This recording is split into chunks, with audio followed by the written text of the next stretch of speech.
അസ്സലാമു അലൈക്കും വറഹ്മത്തുള്ളാഹി തആല വബറകാത്ത്. നൂറെ ഹബീബിന്റെ മുത്തുമണികളെ റാഹത്തല്ലേ? അള്ളാഹ് റാഹത്ത് സന്തോഷം അള്ളാഹു നൽകട്ടെ. പണം പണം പണം പൈസ എല്ലാവർക്കും വേണ്ട എന്താ? പൈസ. നിങ്ങളിപ്പോ കണ്ടില്ലേ യൂട്യൂബർമാരിങ്ങനെ വട്ടത്ത് പറക്കണ്. മേലെ കൊടക്കാട് തങ്ങളെ കുറിച്ച് എടാ ലൈവ് ഇട്ടോ കായിട്ടും മനസ്സിലായില്ലേ? എല്ലാരും നിങ്ങൾ കണ്ടില്ലേ? എല്ലാരും ലക്ഷ്യം എന്താ അറിയോ? വെട്ടിമാറ്റുക, തകർക്കുക. 4-5 കൊല്ലായാലും എന്റെ ബാക്കിൽ ഇങ്ങനെ നടക്കുന്നു. എന്തൊക്കെ ചെയ്യാൻ പറ്റുമോ, എന്തൊക്കെ ഐഡിയ എടുക്കാൻ പറ്റുമോ ഒക്കെ ഐഡിയ എടുത്തു. എന്തില്ല, തകരുന്നില്ല. പെണ്ണുങ്ങളെ വെച്ച് കളിച്ചു, അതിലൊരു പരാജയപ്പെട്ടു. ഇപ്പതാ എന്നെ ചികിത്സ പഠിപ്പിച്ച് എന്നെ വലുതാക്കി എന്റെ കാക്കാന്റെ ഒരു ജ്യേഷ്ഠൻ, ഒരു വാപ്പാനെ പോലെ ജ്യേഷ്ഠനെ പോലെ എന്നെ മരിച്ചു വെള്ള PMS പൂക്കാറ്റങ്ങള് പന്തല് വരും. ഖബർ വിശാലായി കൊടുക്കട്ടെ. 30 മക്കളൊക്കെ രംഗത്ത് ഇറങ്ങിക്കണുണ്ടോ? ഓൽക്കൊന്നും നമ്മൾ മറുപടി ഇല്ലട്ടോ. പക്ഷെ ഓല് പറയുന്നൊക്കെ അടിസ്ഥാന ഒരു ഇതാണ്. ബോംബെക്ക് കൊണ്ടൊരു സത്യമാണ്, അവിടെ ചികിത്സിക്കുന്ന സത്യന്. ഹൈദർ മധൂറിനും മറ്റുള്ള ടീമിനൊക്കെ എന്റെ ഫോട്ടോ കൊടുത്തതൊക്കെ ഇവരാണ്. മനസ്സിലായോ? അന്ന് ഞങ്ങൾ ഒരുമിച്ചുള്ള സമയത്ത് എടുത്ത ഫോട്ടോസ് കുറെ മൂപ്പരെ കയ്യിലുണ്ട്. അന്ന് ഞാൻ പന്തളിച്ചിട്ടോ.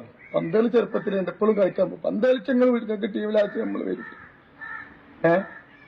അപ്പോ എങ്ങനെയൊക്കെ തളർത്താൻ പറ്റുമോ അങ്ങനെയൊക്കെ തളർത്താൻ നോക്കാൻ മൂപ്പരയില് പറയുന്നുണ്ടല്ലോ.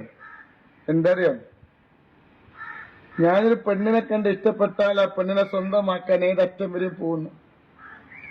ഞാൻ ആലോചിച്ചേക്കാണ്. ഈ വില വീട്ടില് 6 പെൺകുട്ടികളുണ്ട്. ഇവരൊക്കെ ചെറിയ മക്കളാണ്. എന്റെ പെങ്ങന്മാരാ.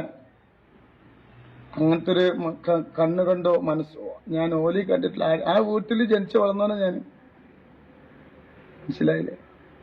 അപ്പൊ ഇവരൊക്കെ ഈ പറയുന്ന എല്ലാ കാര്യങ്ങളും അടിസ്ഥാനരഹിതമാണ്. മനസ്സിലായില്ലേ? കുറെ തൊള്ള എന്തെങ്കിലും വരുന്നെങ്കിലും എന്ത് ചെയ്യാ, ആവേശം കൊണ്ട് വിളിച്ചാറ്. പിന്നെ ഒരുപാട് യൂട്യൂബർമാർ എനിക്കെതിരെ ആത്മീയ ചൂഷണം, അതുപോലെ തന്നെ കള്ളന്, അതുപോലെ അങ്ങനെയൊക്കെ ഒരുപാട് ആളുകൾ എനിക്കെതിരെ കളിച്ചിട്ടുണ്ട്. പിന്നെ എന്നെ വെച്ചിട്ട് കുറെ യൂട്യൂബർമാർ കാശുണ്ടാക്കി, ഒത്തിരി ആളുകൾ. അപ്പോ നമ്മളൊക്കെ ഉണ്ടാകുന്നതാണ്. അതിന്റെ ഡബിൾ മടങ്ങ് ഇൻഷാ അല്ലാഹ് അവരെ കൊണ്ട് തന്നെ എന്ത് ചെയ്യും, ഞാൻ ചെലവായിക്കും. ഇൻഷാ അല്ലാഹ് എനിക്ക് മാനനഷ്ടത്തിന് തന്നെ ഞാൻ എന്ത് ചെയ്യണം, കേസ് കൊടുക്കുന്നത്. ഇൻഷാ അല്ലാഹ് ഞാൻ ഓലിപ്പോ കുറെ സന്തോഷിച്ചില്ലേ. ഇനി നമ്മളും നമ്മളെ നൂറാബിന് മുത്തുമായി സന്തോഷിക്കട്ടെ.